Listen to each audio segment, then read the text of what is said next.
I'm Mark, 35 male, and for 8 years, I thought Elena, 33 female, and I were the gold standard couple. We had the house, the shared goals, and what I thought was an unbreakable bond. But 6 months ago, everything shifted. Elena's career in international logistics skyrocketed. New VP title, designer suits, and constant emergency trips. But it wasn't just her job that changed. Her soul did too. She started coming home smelling of expensive wood smoke cologne and cold indifference.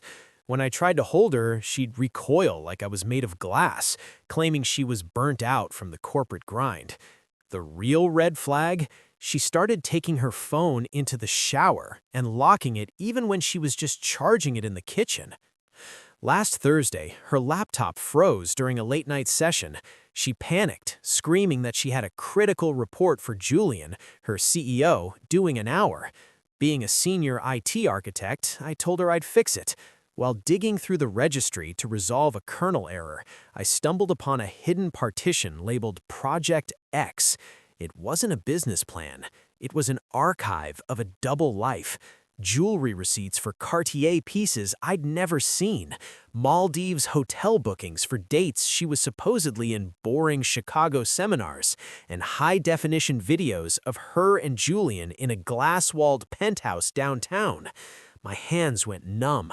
My reality didn't just break, it shattered into a million jagged pieces. The deepest cut was at the bottom of that folder. We had spent 2 years and over $40,000 on fertility treatments. I'd seen her cry on the bathroom floor every time a test came back negative. I'd felt the crushing guilt of failing her. But there it was, a medical PDF from a clinic 3 towns over. Elena had undergone a secret tubal ligation, getting her tubes tied 3 years ago. She had been faking the fertility journey for 2 years, flushing expensive hormones down the toilet and pretending to mourn non-existent pregnancies while secretly taking birth control just to be safe. She didn't just betray our marriage, she systematically murdered my dream of being a father while watching me bleed emotionally for it. I didn't confront her at home. I waited until she was scheduled to land from her latest business trip. I bought a refundable first-class ticket just to get into the VIP lounge where she usually waited for her private car with Julian. I walked up to them while they were clinking champagne glasses, celebrating a successful merger. I hope that vintage tastes better than the 2 years of lies about our children, I said, sliding the printed medical records onto their marble table. Julian tried to stand up, acting like the alpha, but I simply emptied my scotch onto his $3,000 trousers.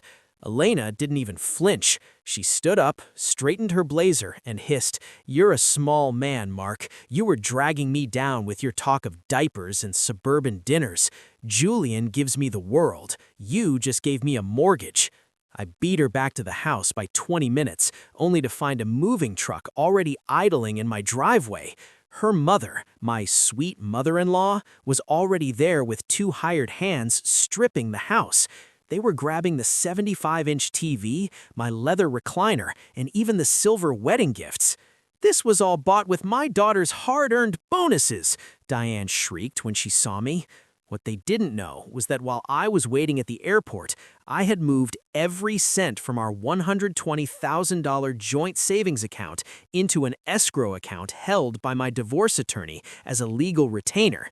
When Elena tried to pay the movers with her corporate card, it was declined for unauthorized activity. I stood on the porch, phone in hand, watching her perfectly orchestrated exit turn into a public embarrassment. 2 days after the airport confrontation, I woke up to a heavy pounding on my door. It wasn't Elena, it was 2 sheriff deputies. They handed me a temporary restraining order, a TRO, alleging domestic instability and physical intimidation. Elena had gone to a judge claiming I had a manic episode at the airport and that she feared for her life. It was a calculated legal move to kick me out of my own house so she could move Julian in. Luckily, I'm an IT guy. I pointed to the Ring camera and the 4 hidden security cams I'd installed a year ago. Officers, I have high-def footage of her mother's movers stealing my furniture while she was at the airport with her boss. Does this look like a man being intimidating or a man being robbed? The officers watched the footage of me standing calmly on the porch while her family shrieked at me. The deputies didn't arrest me, but they advised me to stay at a hotel until the hearing. Elena thought she had won the house, but she forgot I owned the server that ran the smart locks. While sitting in a Motel 6, I went back into the Project X folder. I realized I hadn't just found an affair, I'd found a crime scene. Elena had been using her VP position to approve consulting fees to a shell company in the Cayman Islands. The owner of that shell company, Julian's brother. She had funneled nearly $250,000 of her company's money into this account over the last year. Some of that money had been used to pay for our fertility treatments, money that was essentially stolen. I wasn't just married to a cheater, I was married to a corporate embezzler who was using me as a stable front for her money laundering.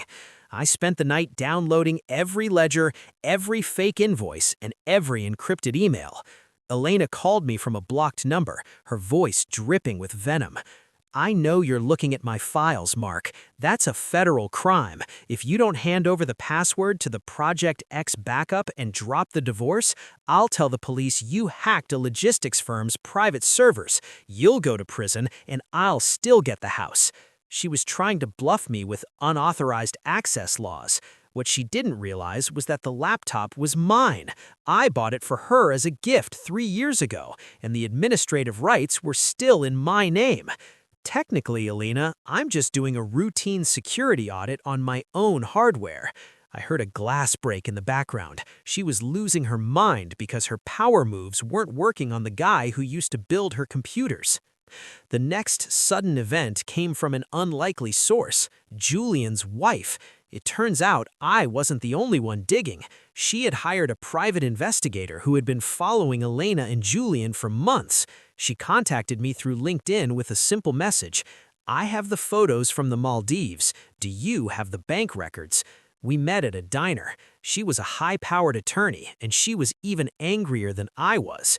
She told me that Julian was planning to dump Elena as soon as the Project X money hit a certain threshold. Elena wasn't his new queen, she was his fall girl.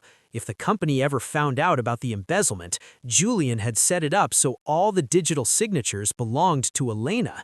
She was destroying her marriage for a man who was literally prepping her for a prison cell. I called for a mediation meeting at my lawyer's office. Elena showed up with Julian, both of them looking smug, thinking they were going to bully me into a settlement. "I want the house, the car, and 50% of your 401k, Elena demanded, slamming a paper on the table. I didn't say a word. I just turned a monitor around and played the audio file of Julian talking to his brother about letting Elena take the heat when the audit starts. Julian's face went gray. Elena looked at him, then at me, then back at Julian. The silence in the room was deafening. "The audit starts tomorrow morning at 9 a.m. Unless, of course, you want to sign these papers giving me 100% of the marital assets and a full confession regarding the fertility fraud." The air in the mediation room was thick with the smell of expensive coffee and pure, unadulterated panic. Julian didn't even look at Elena. He was too busy texting his brother, probably telling him to burn the Cayman servers. Elena, finally seeing the predator sitting next to her, reached out to touch Julian's arm. He flinched away like she was a leper.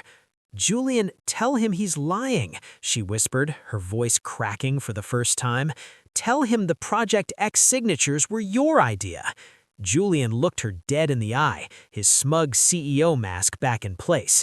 "I don't know what you're talking about, Elena. I hired you to manage logistics. If you were skimming from the company and mentoring me in hotel rooms, that's on your conscience, not mine." He stood up, adjusted his tie, and walked out, leaving her sitting there with a stack of evidence that pointed directly to her prison cell. The sudden event that broke her? A notification popped up on her phone, the same phone I was still paying for. Julian had just blocked her on everything and remotely revoked her access to the Project X offshore account. She wasn't just losing her husband, her golden ticket had just robbed her blind and left her to take the fall. She looked at me, her eyes wide and bloodshot, and started laughing hysterically. "I traded my soul for a man who didn't even know my middle name," she choked out. The morning after Julian abandoned her in the lawyer's office, my driveway was once again blocked. But this time, it wasn't a moving truck. It was my mother-in-law, Diane, sitting in her SUV with a face like a funeral director. She didn't come with an apology. She came with a deal. "Mark, let's be reasonable," she said, stepping out with a forced, shaky smile. She's unwell. She's having a breakdown. If you drop the embezzlement evidence and tell the company it was a clerical error, I'll have the boys bring back the TV and the recliner today. We'll even throw in the silver sets. We can just call this a clash of personalities and move on.